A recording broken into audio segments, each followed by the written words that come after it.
Now we're on. Okay. Oh, very good. The regular meeting of the Eat Street Special Service District Advisory Board will now begin. Good afternoon. My name is Michael McLaughlin. I will be facilitating this meeting of the Eat Street Special Service District Advisory Board. Before we begin, I'd like to note that this meeting includes the remote participation of members as authorized under Minnesota Statute Section 13D.021 due to the declared local health pandemic. I will now call this meeting to order and call the roll so that we may verify the presence of a quorum. Board members, when I call your name, please say aye that you are here. Maren Byrne is not yet present. Mike Finkelstein. Present. Sam Turner. Present. Very good. The quorum requirements are 2, so we do have a quorum. I will note that I am joined by Andrew Carlson and David Bauer of Public Works. And I will also note that as of right now, we have no guests from the public joining us. There being a quorum of advisory board members present, we will proceed.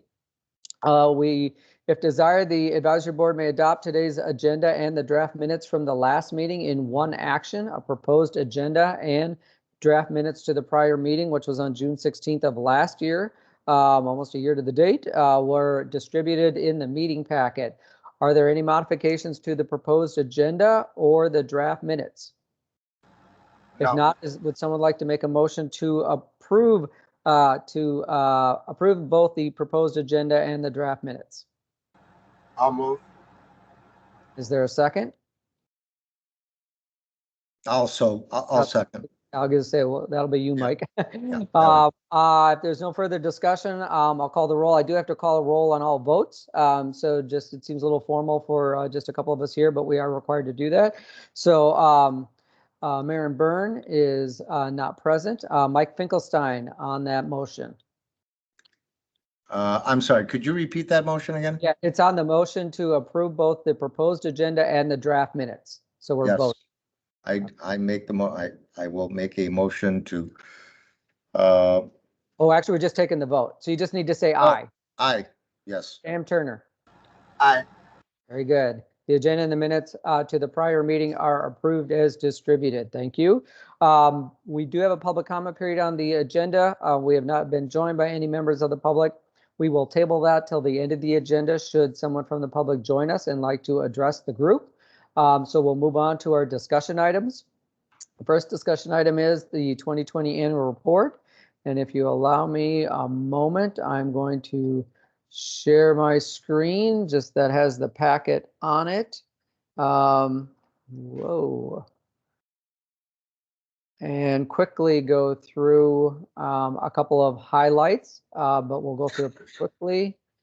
So again, this was in the packet and posted to the city website. So this is the annual report for last year. We do an overview of the district. We've got the board members listed, the role of the advisory board. I'm going to spend just a couple of minutes going through we did put LED lighting on the 250 street trees in October. Obviously, we maintained them during the lighting season and made any electrical system repairs.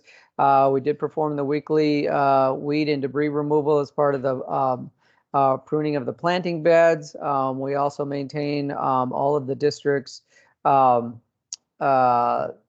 sidewalk planters, so know that that was all in there. That included both summer plant material as well as winter plant material, greening material. We watered some of the young trees on the that were along the corridor. We do that weekly, where we refill that reservoir gator bag with about 15 gallons of water. So we did that. We removed just over 2,000 instances of graffiti from the right-of-way within the district over the course of the year. And we also had some minor streetscape fixture repair and replaced some trash liners and trash lids, in part due to the response to the civil unrest, some civil unrest damage that did occur in the district last year. On the litter and debris management, went too far here. So we removed over 34,000 cubic feet of trash from the district 60 trash receptacles. Those are the black decorative receptacles.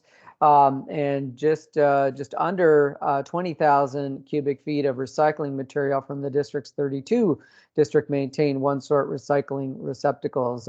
District also performed pan and brim services 35 times, March through October, resulting in almost 1,700 cubic feet of trash removed from the district, in addition to the spring and fall seasonal cleanups. And then the sidewalk snow services at the corner, that was done for every snow event. And we did end up with 56.4 inches of total snow accumulation cleared from the corners for the calendar year. So that includes the period January through May, as well as October through December. Bit on the financial, again, I'm going over this quick, but we're happy to stop and answer any questions. The district's budget was $215,000. The actual spend was $193,204, excuse me. So there was a year-end surplus of $21,976. That surplus, as you will see in your amended 2021 budget, has already been carried forward, and those that carry forward procedure has already been approved by the city council. So those dollars are available to the district this year if needed, or they can be carried forward again. And then the last page is just the service. Sorry, this is. Just is the service map of the district, sort of broken down just for graphic purposes. You can see again, we do right along Nicollet on the frontage, except on Franklin, where we go 1 block in either direction on both sides of the street. And then down on 26th, we go from Blaisdell to 3rd Avenue. So sorry, I'm jumping around here. I don't know what's going on with my mouse. That is the annual report. This is not an action item. Were there any questions on the annual report from last year? Otherwise, we'll move on to the 2021 operating plan. I do have one or two questions. On the graffiti, the streetscape maintenance and repair. Are there, are guys like out and staff from City of Minneapolis? We have a third-party contractor that provides those services, and it's done with one of the pan and broom services from any fixtures or elements that are in the public right-of-way. Okay, but is it reactive or proactive? Like, are they out every day strolling and looking? Oh, they're out. So the district does, we do it once a week as part of the pan and broom services. So it's not reactive in the sense that, oh, there's a report of it at this location. They just, as part of one of the pan and brooms each week, they go through the district and just proactively remove anything they see. Okay. And they're eat that every week. And the idea is by doing it weekly, we're kind of staying on top of it, if you will. So most stuff shouldn't stick around very long, as it's in the public right of way. Again, we can't do anything on private buildings. right. But are they assigned only to our district, or is it throughout other SSDs? So the district has, these services are provided as part of a streetscape maintenance contract. So there is one vendor that does, right now, there's one vendor that does your pan and broom, your emptying or your recycling and trash receptacles, and the graffiti abatement. That vendor currently also does work in other districts, yes, because they have other contracts for other districts. But so it's not a contractor dedicated strictly to Eat Street, if that's your question, Mike. Okay, so they just kind of rotate through the various districts with their assignment of what they're assigned to do per the contract. Correct. Okay. That's current Okay. approach. And we're going to mention this because we actually need to rebid this contract this year. So, right now that's the situation, just because the vendor has other districts where they were awarded the work based on a competitive bid process.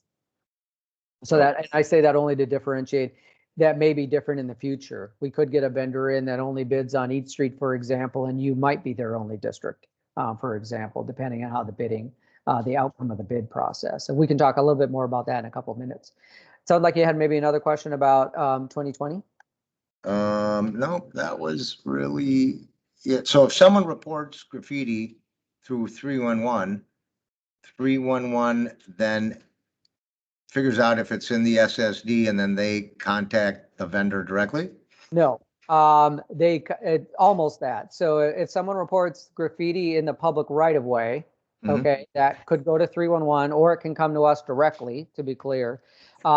If it's in the public right of way and in a service district, then those notices go to Andy and David, And then we then dispatch the crews so we know that we, ordered the work to be done. Okay, Oftentimes, quite candidly, it's removed by the time it makes it through the 311 system because we've already been on it. got it. Okay, yep. All right, So if a board member sees graffiti in the public right of way, you can certainly use the 311 service, call, phone, app, text, whatever, or you can just call, email, text one of us, and the same outcome is achieved, which is we let the vendor know, and then depending on where we're at in the cycle of, if they've come out for the week or if it's the next week, they probably would just make a point to hit it that next time out. It's not often that we would dispatch them to do a single incident of graffiti that just because it was reported, because we know we're going to be there within another week anyway. So, and that's just a cost saving to the district, obviously, if we're just doing it proactively rather than each incident reactively. So, got it. Okay, all right. With that, we will move on. Again, no action item on that. Included your amended 2021 budget in the packet. So again, the original budget was for $215,000 on the revenue side. Net of our service charges were a little higher because we actually had a surplus from 2020 from 2019, excuse me, that we had to tack on. So the actual budget was $215,000. You see that $21,976 in carry forward from year end 2020.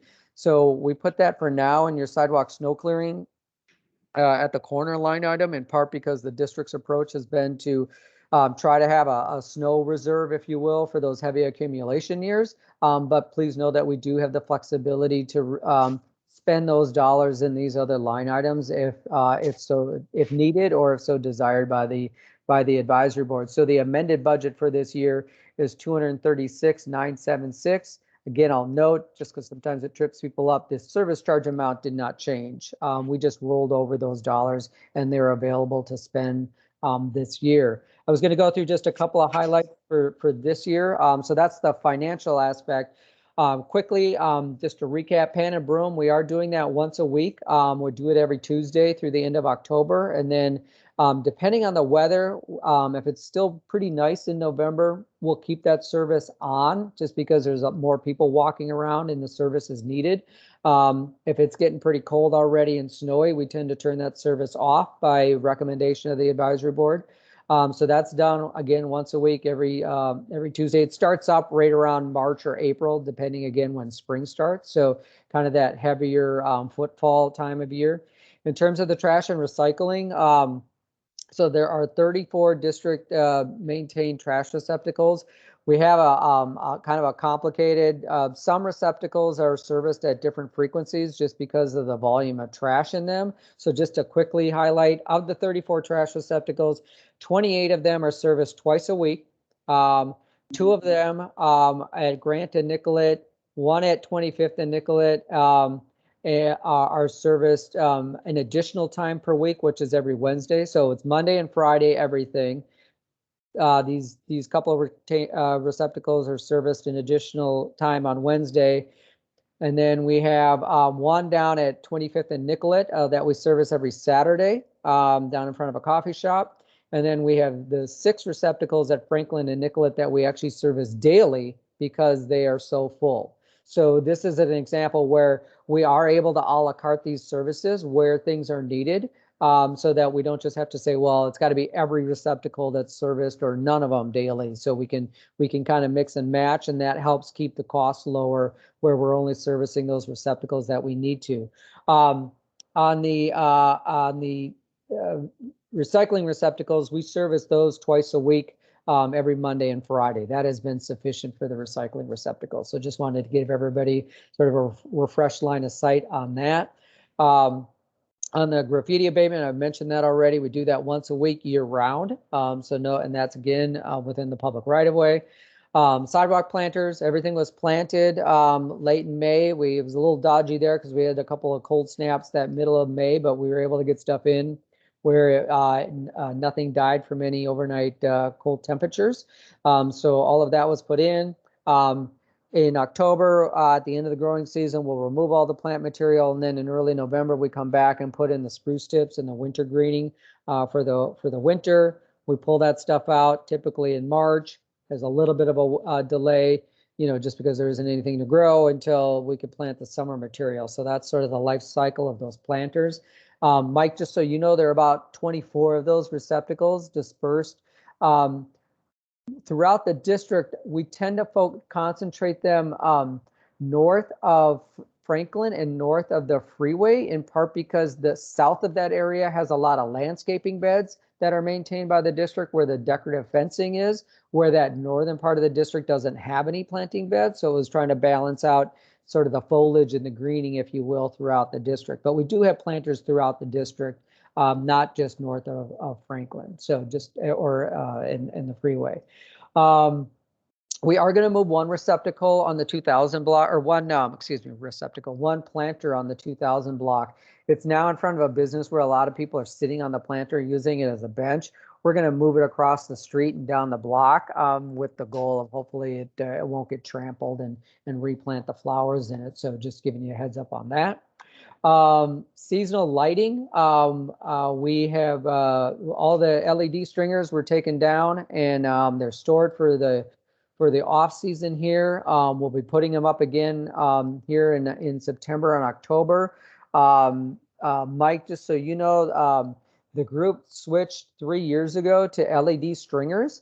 This will be our 4th season, and the stringers have really held up. So we've been really pleased with this product and with the visual, and it's allowed the system to stay on. We've had many fewer issues with GFI resets and things like that. So we've been pleased, and we're going into the 4th year. And Sam, just because you were part of that conversation, I'll note that the break-even point was if we could get 3 seasons, we were money ahead. So that we're entering our 4th season, we're being very good stewards of the ratepayers' dollars, because we're pretty confident we'll get a 4th season out of these. At some point, they'll need to be replaced, but it's been a good exercise from our perspective so far.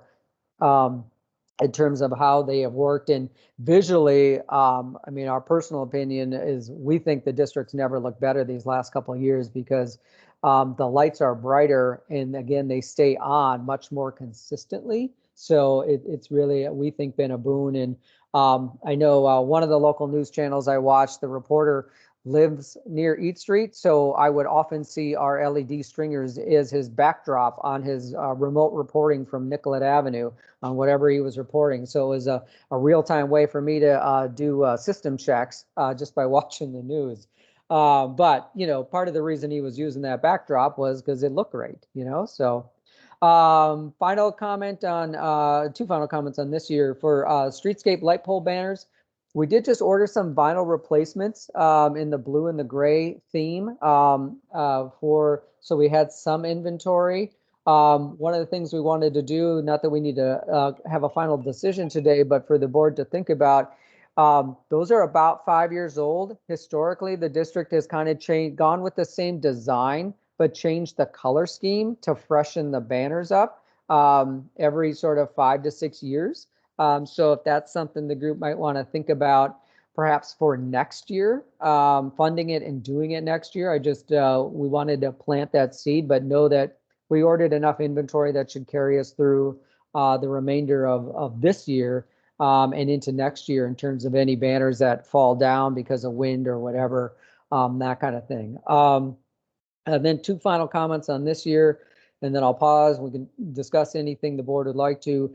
Both your streetscape and snow contracts are going to be rebid this summer. The snow contract will start this fall, the new contract, and the streetscape contract would start in January of next year. So we say that, one, just to alert the board, it is possible the district may end up with a different vendor than the current contractor, because again, we're required to competitively bid the work, and the work is required by law to go to the lowest responsive and responsible bidder.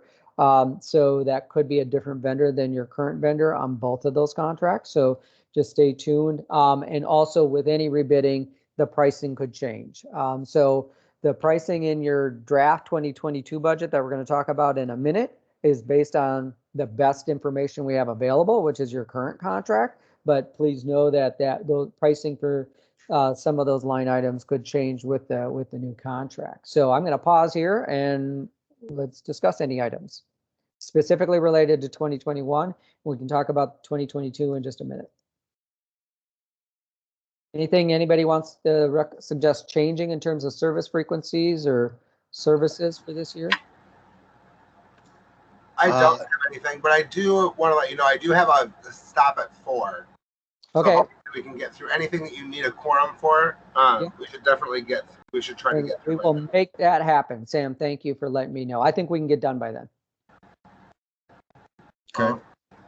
I was just, I wanted to say, I definitely wanted to say, I've been here at my office for probably, I don't know, at 19, like probably 4 years now, something like that. 4 years. SSD does, you guys do a great job.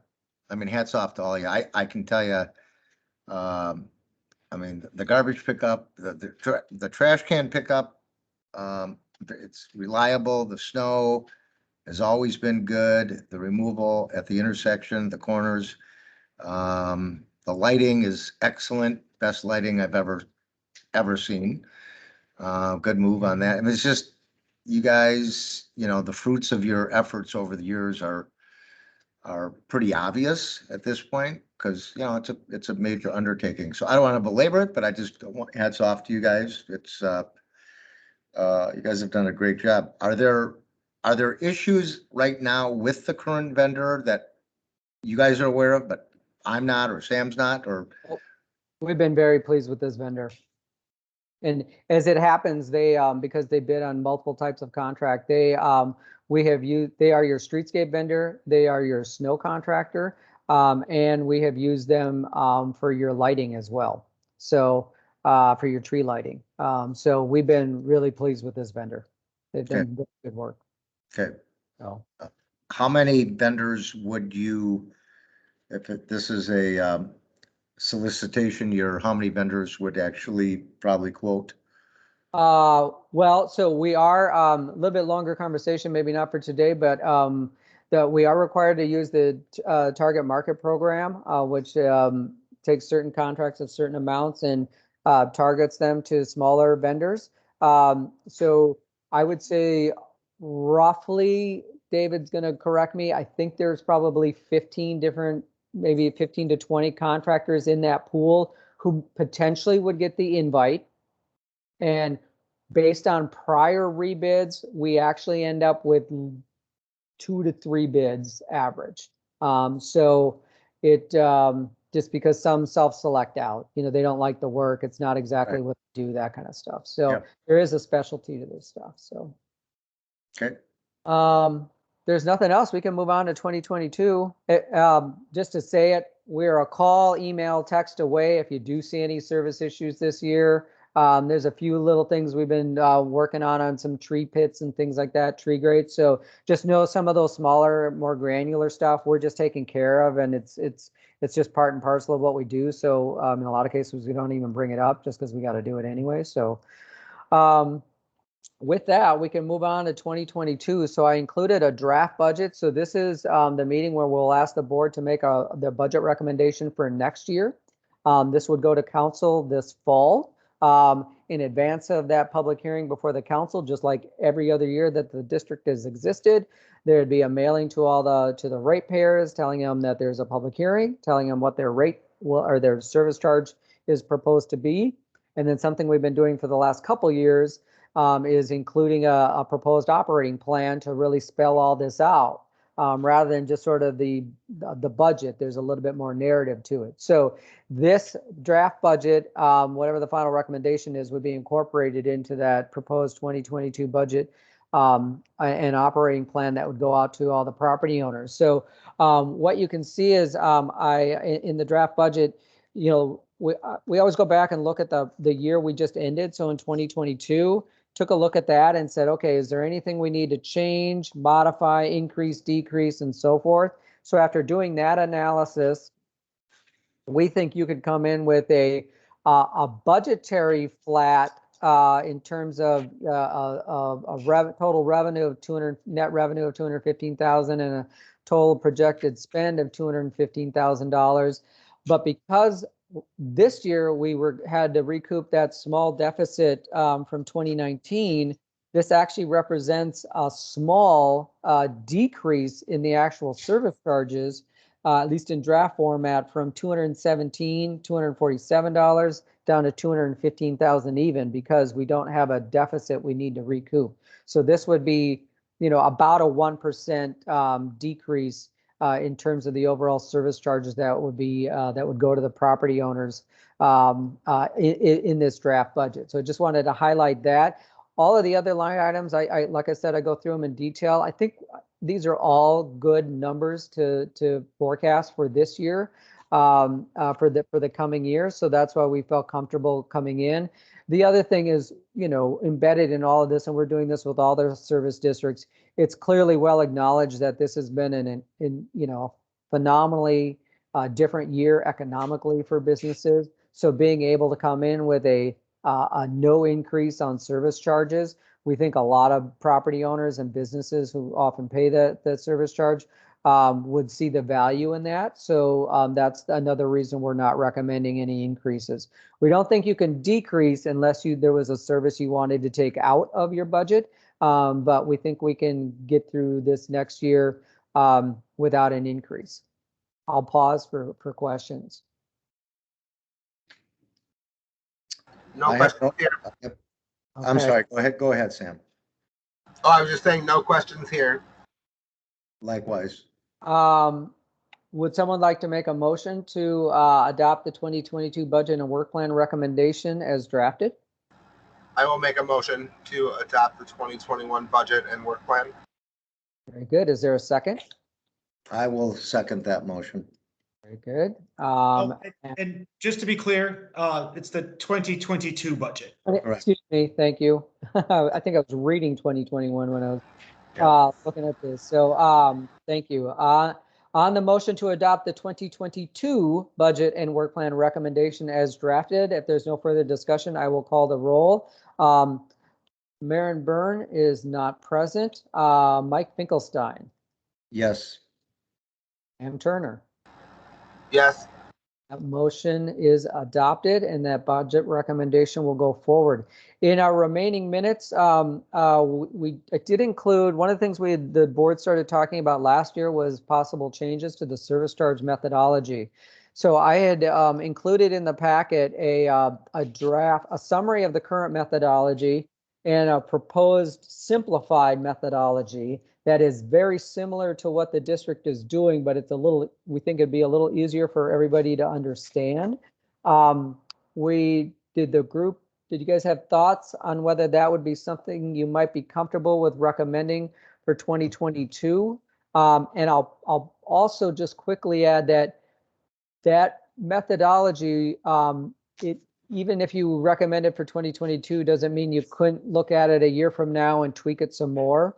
If desired. So it doesn't set it in stone for another 20 or 30 years, like, like the current one is, for how long the current one has been in place. So essentially, the current methodology is a strip method where we calculate the 50 feet back of the service frontage property line. And where the new methodology would basically be just directly looking at lineal frontage. Lineal frontage is far and away our most common basis for prorating service charges in Minneapolis service districts. And it's one of the reasons we at least drafted a revised methodology that described just using lineal frontage. Thoughts on the methodology? And Sam, I know you were involved in the conversation last year, so certainly happy to have you, or both of you, of course, ask any questions and provide any comments. What impact does this change? Would this change have on the budget? It would not change the budget at all. It would change how we prorate the charges, the $215,000 to all the properties. So the same amount of money would just be shifted around. If you think of it as, pieces of the pie, some pieces would get a little bit smaller and others would get slightly bigger. And the ones candidly that would get slightly bigger would be those corner properties where we wrap around the corners. So Franklin and on 26. Those are really the only properties we're talking about that would be impacted by this. Okay. And are we looking for a motion to adopt this proposed methodology? If the board's comfortable, we would be, yes. Yeah, I would move that we adopt it if that's what's in line with the other service districts. Good. Is there a second? I would second that. Any further discussion? No? Hearing none, I will call a roll on the motion to recommend a new service charge methodology commencing with pay 2022. Maren Byrne is not present. Mike Finkelstein on the motion. Yay. On the motion. Yes. Did Sam say yes? Sorry. Oh, I didn't hear my name. Sorry. Yeah. Oh, sorry. Oh, if I said Mike twice, I apologize. I'm reading too many things. All right, Sam Turner, you're a yes? Yes. Very good. That motion is adopted. Thank you. That is what we will implement for this coming calendar year. And again, that'll be reflected in the service charge estimates that go out to all the property owners.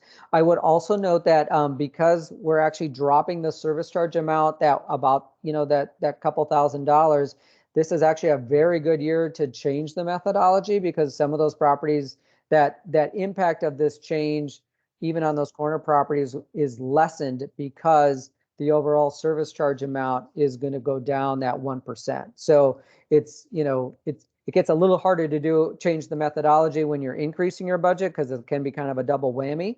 But in this case, it shouldn't be as big a deal for those corner properties. So, with that, we can, unless there are further items, we wanted to just quickly, two quick things. Board administration. This likely will be the last meeting that we convene remotely. We expect the mayor's health pandemic declaration to end sometime in the next 30 days or somewhere around there, at some point this summer. So the next time we meet, it will likely be back in person. Just know that and Mike, this is your first meeting, so it isn't because of you that we're not meeting this way anymore, just so you know. But wanted to let you know that that's the case, and it'll be great to see each other in person again. Mike, just to let you know, what we have been doing is convening at the Wedge. They have a community room at the Wedge kitchen. What do they call that? The Wedge, down at 20. Wedge table. On Lindale? Yeah, no, on Nicollet. The Wedge has that branch location on Nicollet, but south of the McDonald's. Right. But they're closing. They're closing that. Oh, they are? Yeah, the Wedge. Yeah, they announced that last week. I'm not even sure if they're even open right now. Yeah, they're closing the Wedge Annex. Well, so thank you. We will no longer be meeting at the Wedge Annex, was my update to you guys. We're going to be taking rid of your building, Mike, I guess. That's our second option. We're more than welcome to meet here. Absolutely. Do you have an elevator, Mike? Pardon me? Do you have an elevator? Yes, fully Okay. handicap accessible. That's one, because all meetings are open to the public, so we need to make sure it's accessible. But I think we will take you up on that offer. So absolutely. The second thing we wanted to mention is if you haven't taken your ethics training, please do so. It's good for 4 years. So Mike, I think you already took yours. I think you sent that to me. Sam, I couldn't remember off the top of my head if you had taken yours. So we've just been telling all the boards, if you haven't done it, get your ethics training done. We'd appreciate that. Unless there's anything else, we can adjourn here a little early, and we'll catch up with Maren at the next meeting. Oh, I should mention, right now the next meeting would likely be next spring. We can always meet in the fall if we need to, but we've kind of been on that once to twice a year cycle. But please know, again, we're always available. Call, email, text, any of the three of us. If you see anything or need to bring anything to our attention, we're in the district often. Our contractor, the district's contractors are in the district very frequently. So we can typically get anything taken care of that we need to pretty quickly. So any final thoughts? Good chicken and waffles at Nicola Diner. I really enjoyed it this morning. So Thanks. Stay tuned. There's an announcement coming about that. oh, Thanks, guys. Specifically. Thanks, guys. Have a great day. With All that, right, we'll Thanks, Sam. Sam. 3:58. Thank Thank you, you, Sam. everybody. Have a great afternoon. Bye. thanks. I And David, nice to meet you, and Andy and Michael, great to see you guys again. I'm just excited, kind of honored to be, full circle here, working Yeah. with you guys, and looking forward to it. And you guys are doing a great job, and look forward to contributing what I can. Yeah, and Mike, we'll definitely take you up on that offer to host the next meeting. So thank you for that. That's No fantastic. problem. I'd like to meet Absolutely. the district if we can, so that'd be great. Yeah. Appreciate Yeah. that. Okay, Wonderful. Thanks, Mike. Good to see you again. all right, take care.